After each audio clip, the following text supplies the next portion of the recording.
जय श्री माता जी। सभी सहयोगी भाई बहनों का आज के ध्यान सत्र में हम स्वागत करते हैं। कलेक्टिव बंधन।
तीन महामंत्र, उसके पश्चात श्री गणेश मंत्र।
परम पूज्य श्री माता जी कृपावंत होकर हमें ध्यान में संतुलन प्रदान कीजिए।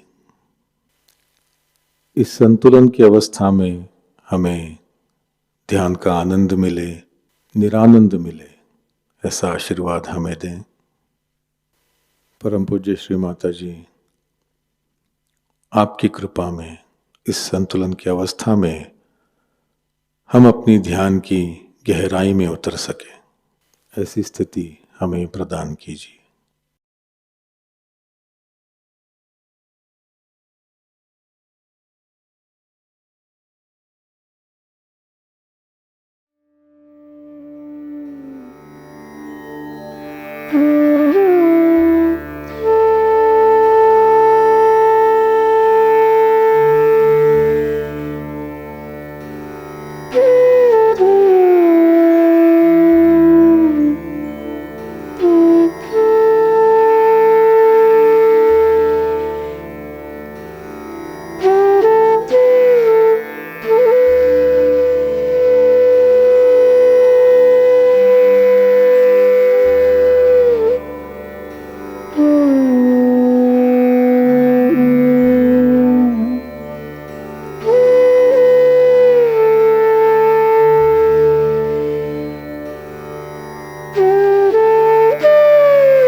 इसी ध्यान की अवस्था में हम परम पूज्य श्री माता जी की अमृतवाणी आत्मसात करेंगे।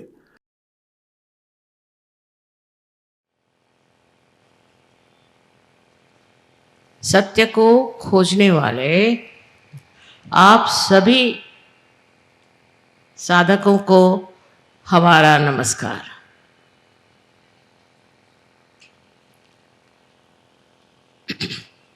हम सत्य को खोज रहे हैं, किंतु कौन सी जगह खोजना चाहिए, कहाँ खोजना चाहिए, कहाँ ये सत्य छिपा हुआ है, ये पहले समझ लेना चाहिए। आप देखिए कि परदेश से हजारों लोग हर एक देश से यहाँ आते हैं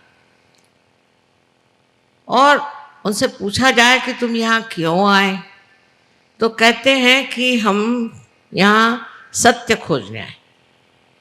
हमारे देश में तो सत्य नहीं, लेकिन भारतवर्ष में सत्य है, ये समझ करके हम यहाँ आए। और इस सत्य की खोज में हर साल हजारों लोग इस देश में आते हैं और हजारों वर्ष से आते हैं। आपने सुना ही होगा इतिहास में चाइना से और भी दूर देशों से लोग यहाँ आते थे और उनको पता नहीं कैसे मालूम था कि इस देश में ही सत्य निहित है, छिपा हुआ है।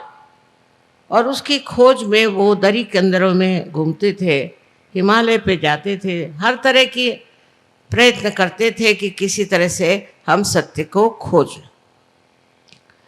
क्योंकि वो किसी भी धर्म का पालन करते हैं, लेकिन वो जानते थे कि सिर्फ इस धर्म पालन से हमें सत्य नहीं मिलता। ये तो एक मार्गदर्शक है, जैसे रास्ते पे इशारे पे लिखा जाता है कि रास्ता, किंतु इससे हम पाते नहीं। इसलिए इस अधूरेपन से परेशान हो करके वो अपने भारतवर्ष में आते थे। अब ये सत्य हमारे देश में था और है और अब भी है, और इस सत्य को पाना अत्यंत आवश्यक। अपने यहाँ की प्रणाली और प्रदेश की प्रणाली में बहुत अंतर है। वहाँ की जो ज्ञान की प्रणाली है वो इस तरह है कि अगर कोई बात कोई आदमी कहता है तो उसको फौरन वो देखने लगते हैं, उसका निरीक्षण करते हैं और उसका विश्लेषण करते हैं कि ये बात कहाँ तक सही है। ईसा मसीह ने भी अगर कोई बात कही तो उसका विश्लेषण हो जाता। उस विश्लेषण से जो असलियत है वो पता नहीं लगती और उसके दूसरे विद्रूप रूप सामने आ जाते हैं। अब ये सोचना है कि अपनी देश की प्रणाली कैसी। एक तो इस देश में कोई तो विशेषता पवित्रता है कि यहाँ इतने ऋषि मुनि और इतने मनन करने वाले महान लोग हैं हजारों वर्षों में, और वो बढ़ते बढ़ते 16वीं शताब्दी तक हम देखते हैं कि यहाँ गुरु नानक जैसे अनेक ऐसे साधु संत हो गए कि उन्होंने सत्य पे काफ़ी कुछ लिख दिया, काफ़ी कुछ कहा गया, समझाया गया। लेकिन हमारी जो प्रणाली है वो इस तरह की है कि जो ऐसे पहुँचे हुए पुरुषों ने लिखा है उसका हम वहाँ पोह नहीं करते, उसको हम डिस्कस नहीं करते, उसको हम शास्त्रीय दृष्टि से नहीं देखना चाहते, क्योंकि वो पहुँचे हुए लोग हैं, वो ऊंची स्थिति पे हैं। वहाँ से उन्होंने अगर कोई बात कह दी तो उसको हम मान्य करके उस रास्ते पे चलते हैं। ये हमारे देश की विशेष तरह की एक प्रणाली है जिसमें हम एक श्रद्धा भाव से, एक विश्वास के साथ इस चीज़ को मानते हैं कि जो बड़े पहुँचे हुए आध्यात्मिक स्तर के ऊंचे मार्ग में रहते हुए लोगों ने लिखा है वही बात सही है, उसमें झूठ नहीं, और उसको पड़तालने का, उसका विश्लेषण करने का हमें कोई अधिकार नहीं, क्योंकि हम कोई ऐसे बुद्धिमान नहीं, ऐसे हम पहुँचे हुए लोग नहीं, हमारे में इतने शास्त्र वगैरह का कोई ज्ञान नहीं है, नहीं हम गहराई से कोई चीज़ जानते। एक बार इस बात को समझ लेने पर हम श्रद्धापूर्वक उस महान तत्वों को मानते हैं जो हमारे सामने इन ऋषि मुनियों ने रखा।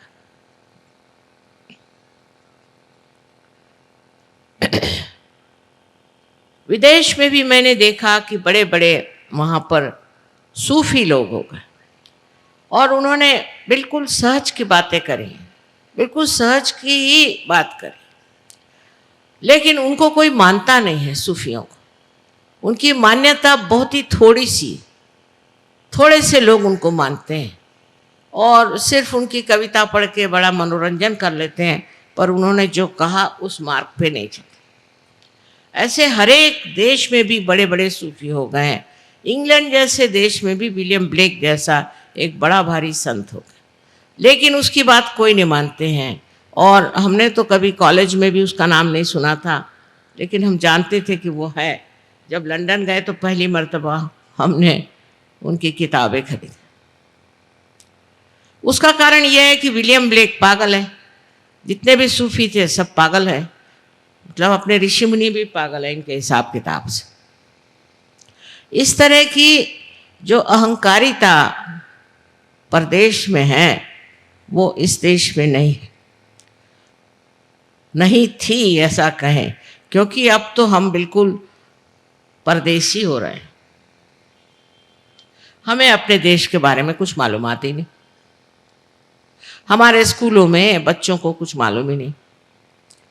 किसी बच्चे से हमने पूछा कि तुम अजंता के बारे में कुछ जानते हो, तो कहना ये अजंता हिंदुस्तान में है कि बाहर है। अपने देश की जो संपत्ति है वो इतनी ज़्यादा, इतनी गहरी, इतनी अचल है कि उसको देखना, जानना हम हिंदुस्तानी अपना कर्तव्य ही नहीं समझते। यहाँ की संस्कृति के बारे में तो कुछ बता ही नहीं सकते। कितनों ने मुझसे कहा, खासकर हमारे जो परदेशी सहयोगी हैं, कि माँ आप एक किताब हिंदुस्तान की जो खासकर गहरी बातें हैं उस पर लिखो। सो मैंने कहा कौन सी गहरी बात? कहले संस्कृति, भारतीय संस्कृति पर आप एक किताब लिखो। मैंने कहा ये तो महासागर, इस सागर में से मैं आपको क्या दे सकती हूँ? उसके लिए तो ग्रंथ पे ग्रंथ लिखने पड़ेंगे। एक छोटी सी बात हम सब हिंदुस्तानियों के लिए एक बताती हूँ मैं, मजाक की बात, कि एक फॉरेन लेडी थी, अम्बासडर की बीबी थी, वो हमारे पास है। सो गले में वो हार पहने हुए थे। तो मुझे कहले मेरे समझ में ये हिंदुस्तानी नहीं आते। मैंने कहा क्या हुआ?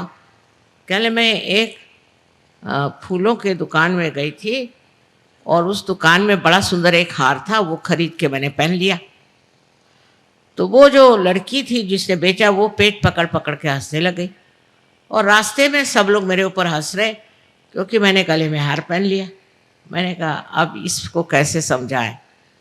मैंने कहा भाई देखो, यहाँ कोई अगर आपका आदर करे तभी हार पहनाया जाता है। आप अपना ही आदर तो कर नहीं सकते, तो आप अगर खुद आदर करें अपना और हार पहन लें तो ये तो हिंदुस्तानी जो संस्कृति है उसके लिए एक बड़ी हास्यास्पद चीज़ है, इसे सबको हंसी आएगी। उससे कहा ये हिंदुस्तानी जो भारतीय आपकी जो चीज़ है ये बड़ी गहरी है। मैंने कहा ये तो आप कोई भी हिंदुस्तानी होगा ये बात समझ जाएगा कि इस तरह से अपने को आगे बढ़ा के रहना और इस तरह से अपने गले में हार पहन के घूमना, ये चीज़ बड़ी ही निंदनीय है, क्योंकि इसमें नम्रता नहीं, इसमें यह समझने कि हम हैं कौन, हम अपने को क्या समझे बैठे। लेकिन इस बात को लेकर के मैं कहूँगी कि महात्मा गांधी ने जो आंदोलन चलाया था वो बिल्कुल उल्टा फिर गया। जब हम गांधी जी के साथ थे, उनके साथ रहे और उन्हीं के बहुत सारी बातचीत और उनका ढंग जो था वो था, हालांकि वो भी परदेश के पढ़े हुए थे, कि अपनी भारतीय संस्कृति को उभारना चाहिए, उसके बगैर ये संसार नहीं बच सकता। इसकर संसार को बचाना है तो भारतीय संस्कृति का यहाँ एक बढ़िया उदाहरण होना चाहिए, मसला होना चाहिए, जिसको देखकर लोग समझ जाए कि ये भी एक ज़िंदगी है, इसमें भी एक आनंद है। और उनके यहाँ 4 बजे उठने की प्रथा थी। 4 बजे उठ के नहा धो करके और आपको प्रार्थना में जाना पड़ता, और प्रार्थना में जाकर आप बैठिए तो वहाँ सांप भी बहुत, कभी कभी एक आध सांप आपके सामने डोलता हुआ दिखाई देता था, पर कुछ कभी किसी को काटा हो बिच्छू ने भी तो पता नहीं। इतना वातावरण उनका शुद्ध था और वहाँ नम्रतापूर्वक सब लोग, हर एक जाति के, हर एक धर्म के लोग बढ़ के प्रार्थना करते और प्रार्थना में संगीत आदि सब कुछ होता था। और उन्होंने जो भजनावली भी लिखी, आश्चर्य की बात नहीं है क्योंकि मैं इस बात को जानती हूँ कि वो कितने आध्यात्मिक थे, कि सारे कुंडलिनी के ही चक्रों पर उन्होंने एक के बाद एक, एक के बाद एक के बाद इस तरह से सारे श्लोक लिखे पूरे। सबसे पहले उन्होंने लिखा था तो गणेश की स्तुति, फिर सरस्वती की स्तुति। इस तरह से करते करते उन्होंने हर एक चक्र के जो अधिष्ठित देवता थे उनके ऊपर में अपनी भजनावली में लिखा था और उसी तरह से गाने का। उसके बाद बाइबल से भी लॉर्ड्स प्रेयर कही जाती थी, उसके बाद कुरान से भी कहा जाता था, और भी बुद्ध धर्म का भी और जैन धर्म की भी उसमें कुछ न कुछ श्लोक होते थे, पर पहला जो हिस्सा था उसमें एक एक चक्र पे बैठे हुए हर एक देवता को उन्होंने लिया था। इतने आध्यात्मिक दृष्टि से देखते थे, वो कुंडलिनी के बारे में जानते थे, चक्रों के बारे में जानते थे। सब कुछ जानते हुए उन्होंने इस चीज़ को लोगों में लाने की कोशिश की, ऐसी भजनावली लिखाई जिसमें इस तरह से सब चीज़ें लिखी। और अध्यात्म के बारे में बहुत मुझसे भी पूछते थे। मैं तो बहुत छोटी लड़की थी, लेकिन तब से वो पूछा करते थे कि तुम बताओ कौन सी गहनता हमारे संस्कृति की विशेष है। अब इस संस्कृति के बारे में कहना बहुत ज़रूरी है, क्योंकि गांधी जी को तो लोगों ने भुला दिया। गांधी जी तो बिल्कुल बेकार हो गए, क्योंकि उनका अध्यात्म तो कहीं दिखाई नहीं देता। आज राजकारण में अध्यात्म की तो कोई बात ही नहीं कर। अध्यात्म में हम हिंदुस्तानी नहीं जाएंगे तो कौन जाएगा उसमें, कौन उसको समझेगा। आज आप देख रहे हैं यहाँ 75 देशों के लोग आकर के और बैठे। 75 देशों के लोग आए हुए हैं और 75 देशों में ये आध्यात्म फैल गया और इन्होंने आत्म साक्षात्कार को प्राप्त किया और इन्होंने अपने संस्कृति को पकड़ा। अमेरिकन संस्कृति के नहीं, इंग्लिश संस्कृति के नहीं, फ्रेंच संस्कृति की नहीं, उल्टे जिस देश से आए हैं उस देश की संस्कृति को कहते हैं कि ये तो बिल्कुल ही पतन के योग ले जा रहे, ये हमारे आत्मा का हनन करती, ये हमें नैतिकता से गिराती। इन लोगों ने समझ लिया, अब हम लोगों को नहीं समझना चाहिए। हम लोग तो ऐसे ऐसी चीज़ों का वर्णन करते हैं, ऐसे ऐसे चीज़ों के लिए लड़ते हैं जहाँ नैतिकता का विचार है ही नहीं। और सबसे बड़ी चीज़ अपने संस्कृति की देन है कि हम लोगों को नैतिक होना चाहिए। नैतिकता के अनेक नियम हैं, पर अपने देश में इस संस्कृति में सबको बिल्कुल पूरी तरह से स्वतंत्रता है, पूर्णतया स्वतंत्रता है कि आप स्वतंत्र हैं। चाहे आप नैतिक होना चाहें, चाहे आप कुछ होना चाहे, हो जाइए, क्योंकि अंतिम स्थिति में आपको पूर्णतया स्वतंत्रता मिलती है। अब स्वतंत्र समझना चाहिए, स्व के तंत्र को जानना, यही स्वतंत्रता। और स्व माने क्या? स्व माने आपका आत्मा। आत्मा को जानना ही स्वतंत्रता है। शिवाजी ने कहा था फ्यूचर के बारे में, भविष्य के बारे में, कि स्व का तंत्र जानो। पहली चीज स्व के तंत्र को जानना होगा, और वही सहयोग है जिससे आप स्व के तंत्र को जानते हैं। और इस स्व के तंत्र को जानने के लिए सबसे सहज मार्ग जो है वो है भारतीय संस्कृति। इसकी गहराई में आप उतर ही नहीं सकते, क्योंकि आप पता नहीं कहाँ से कहाँ फेंक दिए गए। एक तो गलती ये हुई कि ऐसे लोग हमारे ऊपर आ गए कि जिनको भारतीय संस्कृति के बारे में कुछ मालूमात ही नहीं, जिन्होंने गांधी जी को लपेट के बिठा दिया एक तरफ में, तुम बैठे रहो। और उन्होंने जो बातें सिखाना शुरू कर दी वो सारी भारतीय संस्कृति के विरोध में। जैसे मैं चित्तौड़गढ़ की हूँ, वहाँ आपने सुना होगा कि पद्मिनी ने जौहर किया। उन्होंने जौहर किया था औरतों की इज्जत और अब्रू, चैस्टिटी, ये सबसे बड़ी शक्ति है, ऐसा हम लोग मानते हैं अपने संस्कृति। जिस जगह औरतों की इज्जत और अब्रू हट जाती है वो जगह में राक्षस और ब्रह्म राक्षस और हर तरह के भूत आके रहते हैं। और ये बात आप साक्षात देख सकते हैं अमेरिका में हो रहा है। अमेरिका में इतनी गंदी चीज़ें हो रही हैं कि मैं तो आपके सामने बता नहीं सकती, पर यहाँ तक कि अपने ही बच्चों को माँ लोग मार डालते। और इस कदर गंदगी वहाँ है, क्योंकि आप अभी वहाँ गए नहीं, बाहर के ढोल सुहाने होते हैं, कि वहाँ के लोगों में ज़रा सा भी भय नहीं है, परमात्मा का भय नहीं, परमात्मा की शक्ति का विश्वास तक है कि नहीं पता। सब कुछ पैसा, सब कुछ पैसा, किसी भी तरह से पैसा ले। हमारे एक वहाँ हैं, उनसे किसी अमेरिका के आदमी ने कहा कि भाई तुमको इतना इतना रुपया देता हूँ, तुम फलानी औरत को मार डालोगे? उसे कहा ना मैं कभी नहीं मार सकता। कहा क्यों? कहले नहीं मैं मारना नहीं चाहता किसी, क्यों मारूं? कहले पैसे के लिए। कहले पैसे के लिए क्या? दुनिया के लिए मैं नहीं मार सकता। तो उसने कहा मैं तो मार दूंगा। कहा क्यों? क्योंकि इसमें पैसा मिलता है, सबसे बड़ी चीज़ है पैसा। फिर आपकी माँ को भी मार दो। जब पहले एक साहब यहाँ आए थे तो मुझसे कहने लगे कि माँ मैंने अपनी माँ को ही मार डाला। मैंने कहा अच्छा, कल तुम मुझको भी मार डालोगे?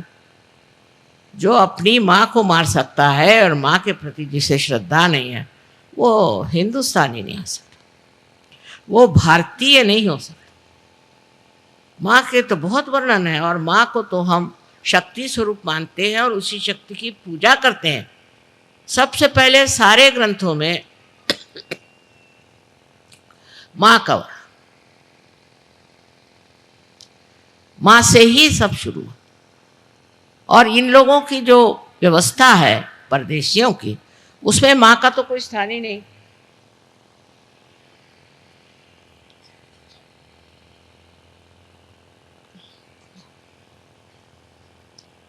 बहुत से देशों में तो देश का नाम भी बाप के नाम से, जैसे हम लोग भारत माता कहते हैं तो वो अपने देश को कहते हैं कि ये तो पुरुष है।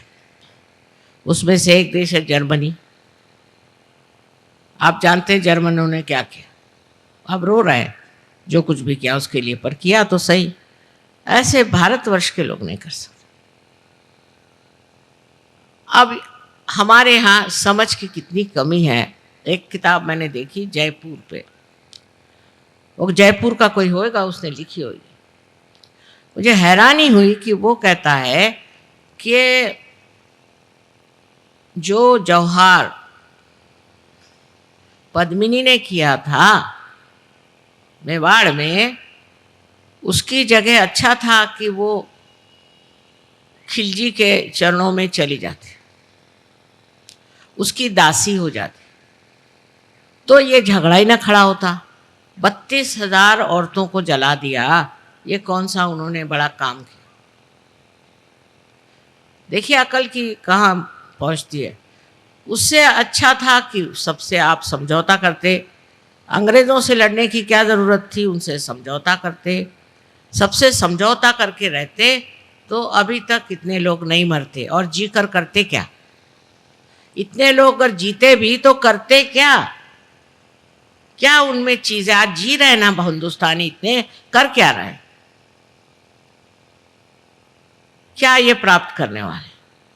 पैसा पैसा पैसा इनकी भी खोपड़ी में घुस गया, और उसके लिए हम अपनी सारी जो मूल्य हैं उनको बेच डालें।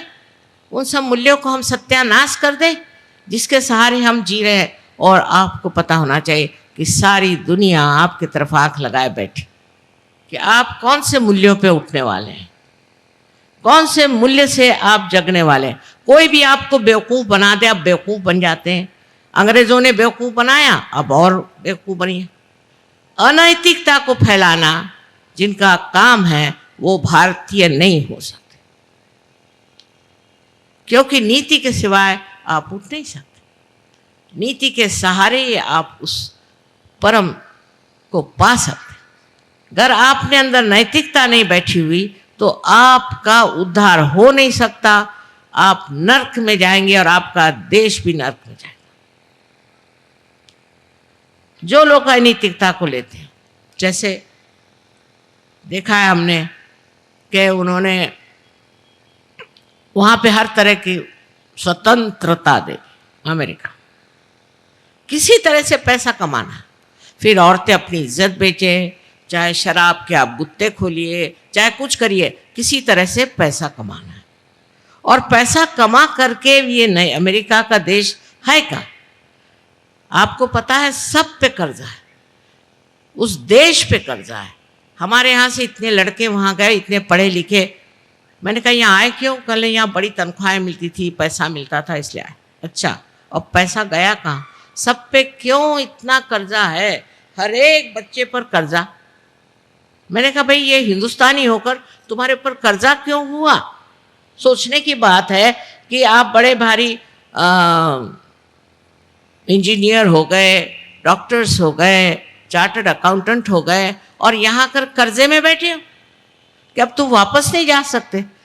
कल ने यहाँ पे जो लाइफस्टाइल है, यहाँ के जो रहन सहन है, उसमें तो कर्जा हो ही जाता। बेवकूफ़ जैसे वो लोग भी वहाँ ऑर्डर दे के ये चीज़ मंगा, वो चीज़ मंगा, और वो कार्ड रखते हैं, कार्ड, और सब कर्जे में है। किसी के पास कुछ पैसा नहीं। आप गए वहाँ और वहाँ जाकर आपने कर्जा कर लिया, फ़ायदा क्या? कुछ कमाया नहीं, कुछ नहीं, और वहाँ आप कर्जे में बैठे हुए हैं। हाँ, बड़ा बढ़िया आपके पास आलीशान सोफ़ा होएगा, कारपेट होएगी, ये होगा वो होगा, पर सब कर्जे से। और वहाँ कर्जा करना कोई बुरी चीज़ समझी ही नहीं जाती, तो आप कर्जे पे कर्जा करते जाओ। ऐसी संस्कृति जहाँ अनैतिकता इतनी हो, वहाँ होना ही है। इसको अलक्ष्मी कहते हैं, अलक्ष्मी का कोप, कि दिखने को ऊपर से तो दिखाई देता, अंदर कुछ नहीं, अंदर कर्जा। और हम उनसे क्या सीख सकते हैं? वो यहाँ सीखने आते हैं, और हम उनसे क्या सीख सकते हैं? इन लोगों से कुछ भी सीखने का नहीं। ये कहने में कोई भी डर की बात नहीं है कि अपने देश जैसा महान देश कोई नहीं, और हमारे भारतीय संस्कृति जैसी कोई भी संसार में संस्कृति नहीं। इसकी जो गहराई है उसको तक पहुंचना ही मुश्किल हो जाता है, क्योंकि हम भी इतने बेकार हो गए हैं। इस भारतवर्ष में लोग इतने बेकार हो गए कि प्याज के पीछे में वोट देते हैं। अरे सारी दुनिया हंस रही। अभी हमारे सहयोगी बाहर से आए तो सब एक एक थैला प्याज लेके आए। बताओ, शर्म करो, शर्म करो इस बात। बेवकूफ बनाना तो बहुत आता है लोगों को, लेकिन बेवकूफ बनना हिंदुस्तानियों को आता है। अभी ये लोग सब गठरी भर भर के अपने साथ प्याज लाए। मैंने कहा प्याज क्यों लाए? कल आपके देश में प्याज की इतनी कमी है कि सरकार बदलना चाहते हैं। मैं कहा ये तो है, एक बात हो गई, लेकिन अब तुम शर्मिंदा मत करो हमें। वो दिन गए जबकि देश के लिए लोग लड़ते थे, सब कुछ अपना त्याग किया। हम खुद कितने बार मार खाई इनकी, क्या क्या किया। मैं पूछती हूँ जो आज इतना अधिकार लगा रहे हैं, इनके बाप दादा ने भी कुछ किया देश के लिए, या इन्होंने कुछ किया है देश के लिए? जब संग्राम इस देश में हुआ था, जब लड़े थे लोग, जेल में गए, लाठी खाई, मार खाया, घर द्वार मिटा दिए, तब इनमें से कोई लोग थे क्या वहां? अब बैठ गए अधिकार जमा के कि ये नहीं होना चाहिए, वो नहीं होना चाहिए। मैं देख देख के हैरान हूं कि अनैतिक चीजें लाने में इतना झगड़ा हो रहा है। नीतिवान लोग जो थे उनको खराब करो, उनसे पैसे ऐंठो, को शराब पिलाओ, उनको गंदी बातें सिखाओ, उनसे पैसे ऐंठ करके और सब खा जाओ। एक चीज है कि आपको ये सोचना चाहिए कि अगर आप सहज में आ रहे हैं तो आपको इस भारतीय संस्कृति को ही अपनाना पड़ेगा। फिर आप कोई भी जाति के हो, कोई भी धर्म के हो, कोई भी आपका विचार, उसके सिवाय नहीं हो सकता। और सहज मार्ग क्या है वो भी एक समझने की बात, कि हम लोग श्रद्धापूर्वक किसी चीज को मानते, लेकिन अभी तक उसको पाया नहीं। इसीलिए झूठे लोग बहुत आ गए, गड़बड़ी बहुत हो गई, हर जगह गड़बड़ी होती है, मारा मारी होती है, सब होता है, माना। लेकिन इसके लिए बताया गया है कि तुम आत्म साक्षात्कार को प्राप्त, आप आत्म साक्षात्कार को प्राप्त करो। आपके धर्म का कोई अर्थ नहीं, आपके बातचीत का कोई अर्थ नहीं जब तक आपने आत्म साक्षात्कार नहीं किया। बुद्धि से नहीं हो सकता, ये बुद्धि से परे चीज है, ऐसे आइंस्टीन ने कहा है। अब लो और कौन चाहिए आप, ये बुद्धि से परे चीज है, बुद्धि से आगे है। सारे शरीर को, बुद्धि, मन को, सबको अगर तुम मानते भी हो तो ये कोई शाश्वत चीज नहीं है। शाश्वत चीज जो है वो बुद्धि से परे, जिसे परम चैतन्य कहते हैं, उसको उसने टॉर्शन एरिया कहा हुआ है आइंस्टीन ने। वो बेचारा, वो भी एक आत्म साक्षात्कारी था, वो कह गया, उस पर मार लोगों ने लगा दिया, साइंस हर जगह। इसने कहा टॉर्शन एरिया, तो वो कहा है कैसे मिलेगा, कैसे पाएंगे, मिल ही नहीं सकता, क्योंकि ये जो टॉर्शन एरिया है ये आत्म साक्षात्कार के बाद ही प्राप्त होता। तो पहले आत्म साक्षात्कार करिए। अब उसके लिए बहुत से झूठे लोग निकल आए अपने देश में, बहुत से तांत्रिक निकल आए, वो कुछ दौर धंधा कर रहे हैं, कुछ हीरा दे रहे हैं, कोई कुछ कर रहे हैं, उसी में फंसे जा रहे हैं। ये आत्म साक्षात्कार को प्राप्त करना सहज मार्ग से बहुत ही सुलभ हो गया, सबको बहुत आसानी से मिल सकता। इसमें कोई भी ऐसी बात नहीं कि आप सर के बल खड़े हो जाओ, कि आप घर द्वार छोड़ दो, आप बाल बच्चों को छोड़ दो, कोई करने की जरूरत है। आपके ही अंदर ये शक्ति है, आपके ही अंदर त्रिकोणाकार अस्थि में ये शक्ति है। ये मैं कह रही हूं, ऐसी बात नहीं, अनादिकाल से यहाँ लोगों ने कहा है।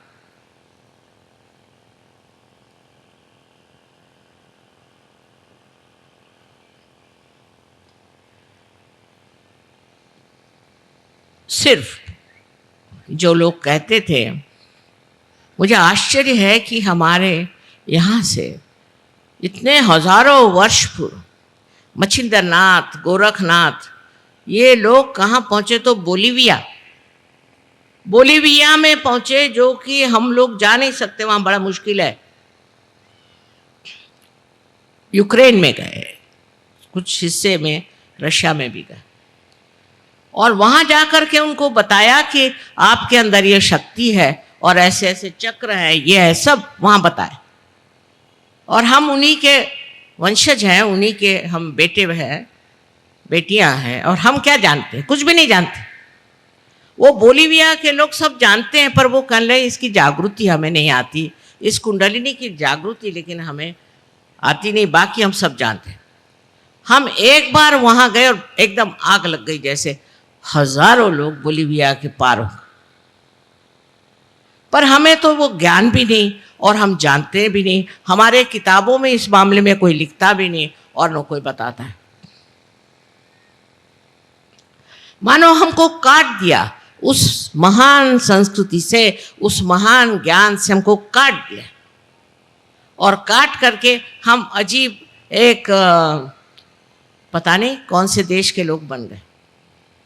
न तो अंग्रेज है, न धड़ हिंदुस्तानी है, न धड़ ये है, पता नहीं क्या बन गए हम लोग, हमें कुछ मालूमात ही नहीं। लोगों ने कहा अच्छा कुंडलिनी माने, कुंडलिनी माने कुंडली की, कुंडलिनी माने क्या, किसी को मालूमात ही नहीं है। सोचिए, इसमें जो सागर भरा हुआ है इस देश में, सागर भरा। अभी एक साहब मेक्सिको से आए थे, वो यहाँ पर एम्बेसडर हैं, तो मैंने उनसे कहा कि आपके यहाँ जो है बहुत ज़्यादा भूत विद्या है। कहला अच्छा, मैंने कहा मैं तो गई थी, मैं जानती हूँ भूत विद्या बहुत है वो। तो कहले वो साइकोलॉजी से चला जाएगा। मैंने आपकी साइकोलॉजी, साइकाट्री जो है वो एक बच्चे जैसी, उसकी चाइल्ड साइंस, उसमें कुछ है ही नहीं। आपको जानना है तो मैं बताऊँगी कि ये भूत विद्या, हमारे यहाँ जो साइकोलॉजी, साइकाट्री है, वो कितनी गहन, एक एक बातें उसके अंदर लिखी हुई है, और वो मैं समझाऊंगी तुमको। तो वो बेचारे बहुत ज्ञान पिपासु हैं, ज्ञान जानना चाहते हैं, लेकिन मेरे पास जब टाइम होगा तो बैठ कर उनको मैं समझाऊंगा। पर आप सोचिए कि आपके देश में इतना गहन, यहाँ ज्ञान का भंडार पड़ा हुआ है और आप कहाँ भाग रहे हैं? क्या कर रहे हैं आप लोग? जो देश आपके हिसाब से ऊंचे उठ गए, बड़े अग्रसर है, उनको जाके देखिए ना आप लोग। देखा नहीं? मैंने तो देखा है। वहां के लोग सुखी हैं क्या? अगर सुखी होते तो यहाँ क्यों आते? यहाँ आनंद को खोजने क्यों आते? वो तो ऐसी चीज है कि आज आपको एक छोटा सा घर चाहिए, फिर मोटर चाहिए, फिर फलाना चाहिए, फिर वो चाहिए। जो मिलता है उससे आप सुखी नहीं, उसके बाद दूसरी चीज चाहिए, उसके बाद तीसरी चीज चाहिए। तो उसके पीछे इतने भागने की जरूरत क्या? कोई समाधान नहीं, कोई संतोष नहीं। लेकिन सहज में ये सब मिल जाता है। सहज में आपको पूर्णतया समाधान और संतोष मिलता है। पर सहज मार्ग भारतीय संस्कृति पे बसा हुआ है, विदेशी संस्कृति नहीं चलेगी उसमें। जो सहज में आना चाहता है और आत्म साक्षात्कार लेना चाहता है, उसको पता होना चाहिए। अब ये औरतों को देखिए, बाहर से आई साड़ी आड़ियाँ पहन के बैठी हुई हैं। इसका मतलब नहीं कि अब वो हरे रामा जैसे कूदते फिरिए, उसकी ज़रूरत नहीं। असलियत को पाना है, रियलिटी को पाना है, तो गहराई से उतर करके और इसमें समाना पड़ेगा, इसको समझना पड़ेगा। इसमें कोई ऐसी बात नहीं है कि जो आप नहीं कर सकते, क्योंकि आप इस महान देश में पैदा। ऐसा लिखा जाता है शास्त्रों में कि भारतवर्ष में पैदा होने के लिए हजारों वर्षों की पुण्याई काम आती। बताइए, हजारों वर्षों की पुण्याई के बाद मैं क्या देख रही हूँ, कैसे लोग पैदा हुए। और साहब, अभी हमारे ज़िंदगी में हमने ऐसे लोग देख लिए जिन्होंने देश के लिए अपनी जान निछावर कर दी, और अभी प्यास के लिए क्या बहे। शर्म की बात है। पद्मिनी ने 32,000 औरतों को लेकर जौहार कर दिया। हमारे देश की विशेषता क्या है? हमारे मूल्य पर वो सहज से जागरूक होंगे, क्योंकि मैंने देखा प्रदेश के भी लोगों में वही मूल्य जागरूक हो गए, क्योंकि ये हमारे अंदर बैठे हुए मूल्य हैं।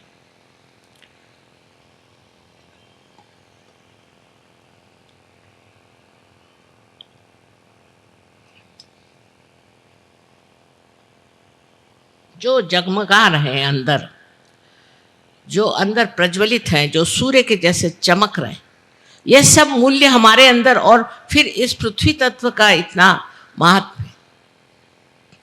लेकिन हमने अगर ढक दिया, अपने ही को ग्रहण लगा लिया, तो ये मूल्य आपको कैसे दिखाई देंगे? ये आपके समझ में कैसे आएंगे?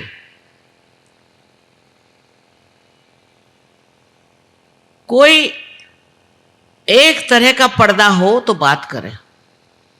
कबीरदास जी ने कहा था, बहुत सुंदर सब कुछ लिखा है उन्होंने सहज के बारे में, पर लोग समझ नहीं पाते, लोग नहीं समझ पाते। जैसे कि ईड़ा पिंगला सुख मन नाड़ी। अब लोगों क्या, ईड़ा पिंगला क्या है? ईड़ा पिंगला चीज़ क्या है? उनको नर्वस सिस्टम मालूम है, ऑटोनॉमस नर्वस सिस्टम मालूम है, पर यही ईड़ा पिंगला और सूक्ष्म नाड़ी जो है वो है, ये नहीं मालूम। उसके बारे में कुछ जानते ही नहीं। उन्होंने लिखा, सैया निकस गए मैं ना लड़ी थी। तो हमारे लखनऊ में लोग रहते हैं, उनको मैं कहती तुम लोग दिल फेंक बहादुर हो। तो वो सैया को सोचते हैं कि सैया माने उनका कोई तो भी लवर या कोई प्रेमी है, वो निकल गया, वो नहीं रोई। मैंने कहा, कबीर को ये सबसे करना क्या है? वो क्या रोमांटिक थे क्या? उन्होंने ये कहा कि मेरी जिंदगी निकल गई, मैं मृतप्राय हो गया, तो भी मैं उससे लड़ा नहीं, मृत्यु के साथ मैं लड़ा नहीं।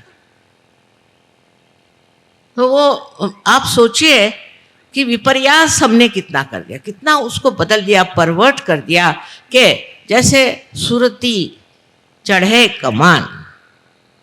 ये कुंडलिनी को सुरती कहने वाले कबीर को हमने सुरती को, बिहार में सुरती कहते हैं तंबाकू को। बिहार का जो हाल है सो देखिए, एक एक बिहार में महान लोग हो गए, बुद्ध हो गए, महावीर हो गए एक तरह से, और मेरे ख्याल से गुरु गोविंद साहब का भी मैंने वहाँ देखा है। इस तरह से अनेक वहाँ पीर हो गए, कितने लोग हो गए इस बिहार में। जैसे कि एक सरोवर में कमल उग जाए, अनेक कमल उग गए। अब उन्हीं का नाम लेकर के लोग कहें कि साहब हमारे देश में तो ये कमल हुए थे, हमारे देश में वो कमल हुए थे। आप तो कीड़े हैं अब भी उसी में, आप क्या बात कर। आपको कमल होना है तो सहज में उतरो। सहज में उतरना कठिन नहीं है, सहज, पर सहज में रहना कठिन। आदमी को जो आदत हो गई इधर से खाना खाने की, वो ऐसे सादा खाना नहीं खा सकता। सहज में आप पार हो जाएंगे, आत्म साक्षात्कार आप प्राप्त कर लेंगे, इसमें कोई शंका नहीं। विशेष करके खास कर आप अगर भारतीय हैं तो सर आंखों पर, चाहे आप कोई भी जाति के, मुसलमान हिंदू कोई हो, आपका फर्क नहीं पड़ता। लेकिन इस आत्मा को प्राप्त करने के बाद उसमें जमना पड़ता है। जैसे बीज है वो प्रस्फुटित हुआ और उसमें से अंकुर निकल भी आया हो तो भी उस अंकुर को वृक्ष होना पड़ता है। वही हम लोग मार खा जाते क्योंकि चारों तरफ वातावरण ही खराब है। सिर्फ हम लोग वातावरण उसको सोचते हैं कि जो गैसी है, जैसे गैसेस निकल रही है, नहीं नहीं, विचार से भी वातावरण बहुत खराब होता है। इसकी भी प्रक्रिया बहुत खराब है। चारों तरफ से विचारों का आंदोलन जो चलते रहता है, खासकर हमारे अखबार वाले जो हैं वो तो एक कमाल के लोग हैं। पता नहीं कौन से देश के रहने वाले, मुझे तो भारतीय नहीं लगते। उनमें से किसी को भी भारतीय संस्कृति के बारे में कुछ मालूमात नहीं। बहुतों ने कहा कि माँ हम आपका एक सेमिनार या कुछ भी कहिए करने वाले हैं जिसमें सब हमारे अखबार वाले आए। मैंने कहा ना ना ना ना ना ना, मुझे उनसे बात नहीं करनी, उनके बस का नहीं, तो उनके बस का नहीं। रात दिन इससे उसको लड़ाओ, उससे उसको लड़ाओ, इससे झगड़ा करो, उससे झगड़ा करो, इसके सिवा और वो कुछ नहीं करते। पर अभी 30 देशों से यहाँ आए थे, 30 देशों से यहाँ आए थे लोग, जर्नलिस्ट आए थे, और उन्होंने कहा कि माँ हम चाहते हैं आपकी एक मीटिंग हो। और आश्चर्य की बात है कि 30 देश के जितने भी वहाँ से आए हुए थे सबके सब पार हो, सबको आत्म साक्षात्कार मिल गया और सबके हाथ में ठंडक आने लगा। लेकिन जिनका दिमाग चालाकी में चलता है, जो लोग चालाकी करते हैं, इधर से उधर झूठी बातें बनाते घुमाते हैं, ऐसे चालाक लोगों को सहयोग नहीं कुछ कर सकते। सहयोग चालाकों के लिए नहीं है, उसी तरह से मूर्खों के लिए भी नहीं। जो आदमी चाहता है हृदय से कि हमें आत्म साक्षात्कार हो, वही प्राप्त कर सकता।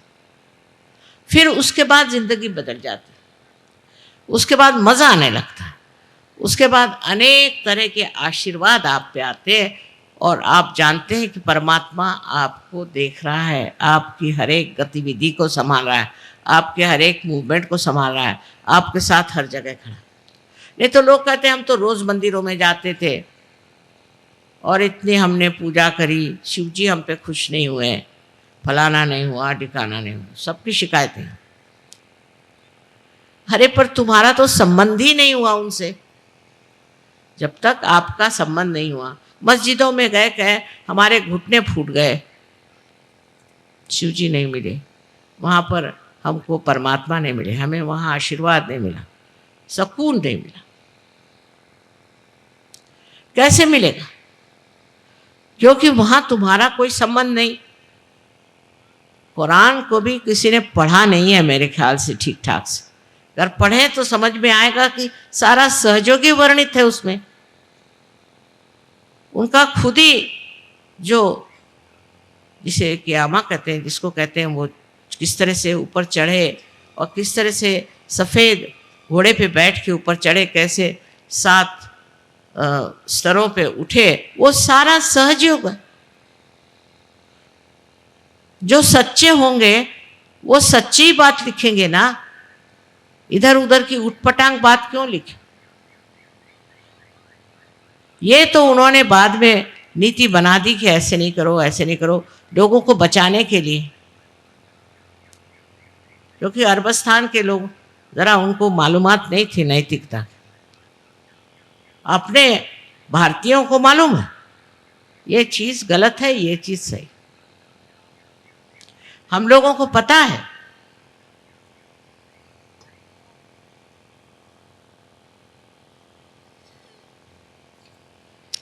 एक लड़का अंग्रेजी पढ़ने गया था कैम्ब्रिज में। उसने बताया, मुझे बड़ी हैरानी होती है कि ये लोग हर एक चीज़ को सोचते हैं कि एक बड़ा भारी आवाहन है, चैलेंज है। मैंने कहा कैसे? मुझे कहने लगे कि तुम ड्रग क्यों नहीं लेते? उनका मुझे नहीं लेना ड्रग, हमारे नीति में नहीं बैठते।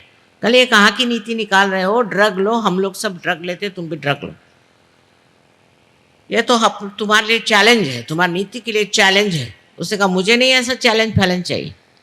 तो कह ले माँ, ये लोग तो सोचते हैं कि शराब पीना एक चैलेंज है, ड्रग लेना एक चैलेंज है, एड्स होना भी चैलेंज है। अच्छा, नर्क जाना भी एक चैलेंज है इनके हिसाब से। उनका तो सारी बुद्धि भ्रष्ट हो गई, मति भ्रष्ट है। और क्या कहें? अगर कोई कहे कि ये बड़ी अच्छी चीज़ है तो इसे क्या कह सकते हैं? एड्स वाले लोग तो मैंने कोशिश करी कि उनके दिमाग ठीक करें, तो वो तो मेरे सर पे चढ़ गए। कहले हमने तो एक बलिदान किया है। बताइए। मैंने कहा काहे का बलिदान किया? कहने लगे कि देखो हम तो एक बड़े भारे फाइटर्स हैं, हम बड़े भारे लड़ाका लोग हैं, हम फलाना टिका। मैं नमस्कार, तुम ऐसे लड़ते रहो और अपनी ज़िंदगी बर्बाद करो, और क्या करें? तुम तो कुछ आगे जाने वाले नहीं, वो तो स्पष्ट दिखाई दे रहा। तो इस तरह के वहाँ पर लोगों की प्रवृत्ति, कोई भी गलत काम करना एक चैलेंज। और हिंदुस्तानियों को सोचते हैं कि ये डरपोक हैं भारतीय लोग, बिल्कुल बेकार। और अब तो कमाल जो हो गई हम लोगों की, वो प्यास के मारे ऐसी शर्म लगती है मुझे कि अरे ये क्या इन लोगों ने हमारी दशा कर दी कि बिल्कुल ही हम लोग गए बीते बिल्कुल बेकार लोग हो गए।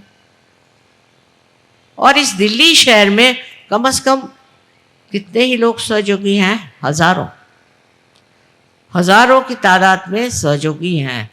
और पता नहीं कैसे ऐसी बातें यहाँ हो गई। अकल ही मारी गई है ना, जैसे पंजाबी कहते हैं मत मारना, वो चीज़। और ये चीज़ इतने जल्दी हो जाएगी ऐसे मुझे कभी संभावना नहीं। मैं सोचा था कि ठीक है अभी थोड़े दिन मैं बाहर काम करके आऊँ फिर देखूँगे। तो यहाँ तो हालत ही ख़राब हो गई है। तो पता नहीं कैसे लोग पैदा हो गए यहाँ पर। अब ये कह सकती है घोर कलयुग है, मान लिया, नहीं तो इंसान इतना बदल नहीं सकता। और इस कलयुग में एक भ्रांति नाम की चीज़ होती है, वो दिमाग पे काम करती है। वो जब दिमाग पे आ जाए तो कुछ दिखाई नहीं देता कि अच्छा क्या है, बुरा, बुरी बात कौन सी, नीति कौन सी, अनीति कौन सी, इसका तारतम्य नहीं रहता। इसका कुछ पता ही नहीं चलता कि ये लें या वो लें। इसी घोर कलयुग में ही सह जाना है, ये लिखा हुआ। नल दमयंती आख्यान में नल ने एक बार कली को पकड़ा, उसकी गर्दन पकड़ी कि मैं तुझे मार डालता क्योंकि तुमने मुझे बहुत सताया, मेरे बीवी से मेरा विछोह कर दिया, मैं तुमको मार डालूंगा। तो कली ने कहा कि अच्छा बाबा मेरा महात्म्य तो सुन लो फिर मार डालना। उसने कहा तुम्हारा क्या महात्म्य, तुम तो दुष्ट हो। कले नहीं, मेरा एक महात्म्य। महात्म्य यह है कि कलयुग में लोगों में भ्रांति हो जाएगी, भ्रांत हो जाएंगे, माने बौखला जाएंगे। और उसी वक्त हजारों लोग जो कि गिरी कंदरों में खोज रहे हैं परमात्मा को, सत्य को, वो आशीर्वादित हो। वो लोग अपने आत्मा का अनुभव करें, उनको आत्म साक्षात्कार। इसलिए कली युग जो है बहुत ज़रूरी है, उसके बगैर ये होने नहीं वाला, और इसके बगैर मनुष्य इसे प्राप्त नहीं करेगा, इसको नहीं खोजेगा। ये जब बताया गया तो नल ने उसको छोड़ दिया, अच्छा आने दे तेरा कलयुग। ये घोर कलयुग आया और आपको सबको समेट रहा है, इधर ध्यान दीजिए। कौन से चक्कर में हम घूम रहे हैं, इसका विचार करना चाहिए। सहज के मार्ग में आने के लिए आपको कुछ नहीं देना, पैसा नहीं देना, कुछ त्यागना नहीं, कुछ नहीं, इस तरह की चीज़ है ही नहीं। सिर्फ आपके अंदर बसी हुई कुंडलिनी का जागरण करना है। और जब वो जागृत हो जाती है तो अपने ही आप वो सहस्त्रार में समा करके और इसका भेदन करके और चारों तरफ फैली हुई ये सूक्ष्म चेतन शक्ति उसे एकाकारिता दे। एकदम सादी बात है, आपका आज तक उस सूक्ष्म शक्ति से कोई संबंध ही नहीं आया, आपने आज तक उस सूक्ष्म शक्ति को महसूस ही नहीं किया, उसको जाना ही नहीं, और बगैर जाने बगैर ही आप भगवान का नाम ले रहे हो, मंदिरों में जा रहे हो और दुनिया भर के उपद्रव कर रहे हो। मस्जिद में जाने से क्या होगा, वो दिखाई दे रहा है, किसकी अकल आई है, सब आपस में मरे जा रहे हैं। और मंदिरों में जा कर के क्या हो रहा है, जहाँ पैसे खाए जा रहे हैं, दुनिया भर का भ्रष्टाचार आ रहा है। ये क्या साक्षात नहीं है कि ये गलत, इससे कुछ न कुछ लाभ नहीं, उसके लिए कोई नहीं और चीज़ करनी चाहिए। ये सामने दिखाई दे रहा है, इसका साक्षात है, सामने साफ जो चीज़ दिखाई दे रही उसको पहचानना चाहिए कि ये रास्ते ठीक नहीं, इसमें कोई फ़ायदा नहीं, ये बेकार की चीज़ है। जो पाना है अपने अंदर, अंदर के अंतरात्मा को जब तक हम प्राप्त नहीं करते, तब तक इस अंधकार में न जाने कहाँ से कहाँ हम लोग भटक जाएंगे। इसलिए पहला ज़रूरी चीज़ है कि आप इस अंधकार से उठें और आत्मा के प्रकाश में क्या अच्छा और क्या बुरा, इसको पहले जानें। पर आत्मा का प्रकाश जब आता है तो सिर्फ इतना ही नहीं होता, ये नहीं सिर्फ होता है कि आप निरक्षीर विवेक जिसको कहते हैं वो जान लें, किंतु आपके अंदर जो सत्सत विवेक बुद्धि है वो बड़ी प्रबल हो जाती, और आप सिर्फ जो सही होगा वही करते हैं, जो आपको नष्ट करेगा, जिसे अंग्रेजी में सेल्फ डिस्ट्रक्टिव कहते हैं, वो काम आप करेंगे ही नहीं। और सारा ही काम आप अत्यंत प्रेम से करते, अत्यंत दुलार से, प्रेम से सारी बात करते। मेरे लिए भी बड़ा मुश्किल है कि कोई कठिन शब्द कहें आज, लेकिन मैं तैयारी से आई थी कि आप लोगों से कहूँगी कि और बेवकूफ़ी मत करो, बहुत बेवकूफ़ी कर चुके। अब ये जो सहज के मार्ग से आप पाते हैं, पहले तो आप अपने अंदर शांति को प्राप्त करें। अपना देश शांति प्रिय, इस देश ने किसी भी देश पे आगाड़ी नहीं करी, किसी भी देश को लूटा नहीं, किसी भी देश की ज़मीन अपने हाथ नहीं। ये शांति कहाँ से आई? इतने हजारों वर्षों से हमने इतनी द्विधा उठाई तो भी ये चीज़ कहाँ से? ये इस धरती की विशेषता, जिस धरती पे आप बैठे हैं उसी धरती की विशेषता है कि हम लोग शांति प्रिय लोग। अगर कोई हमारे ऊपर आक्रमण करता है, अटैक करता है, तो ज़रूर हम उससे लड़ेंगे, लेकिन किसी के यहाँ जा कर के और हम खुराफात नहीं करते। इस तरह की व्यवस्था अभी तक अपने यहाँ नहीं। और देशों में है अपने हाल में, उचकाएं उसको, उस पर झगड़ा लगाएं, वहाँ जाके बॉम्ब छोड़े, ये सब हम लोग नहीं करते। ये नियंत्रण हमारे ऊपर अपने आप आया हुआ है, स्वयं आया, तो अंदर की शांति प्रस्थापित होती। फिर घरों में, अपने संसार में, अपना जो छोटा सा संसार है उसमें भी शांति है।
जय श्री माता जी।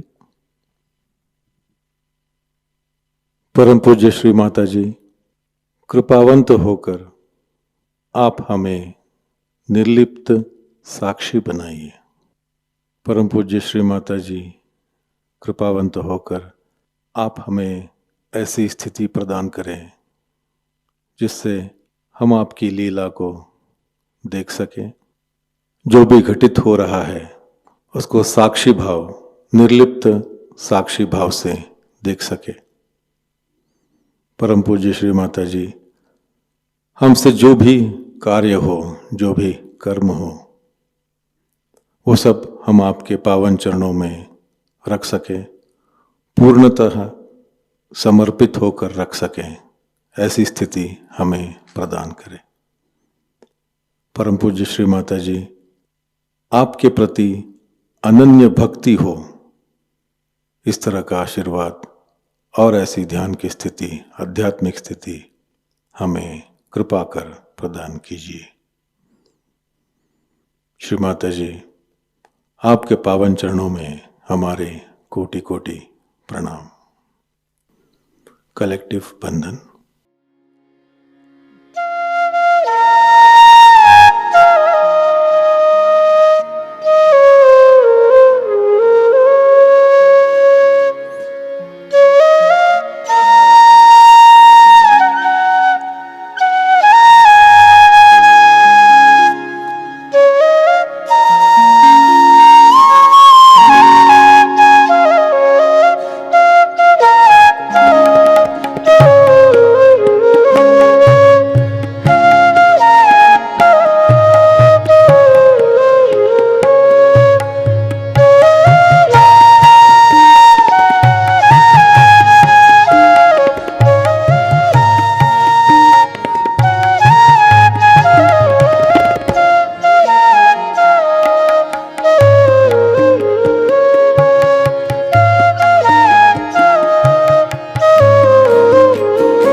आज का ध्यान केंद्र यहीं पर संपन्न होता है। जुड़े रहने के लिए बहुत बहुत धन्यवाद।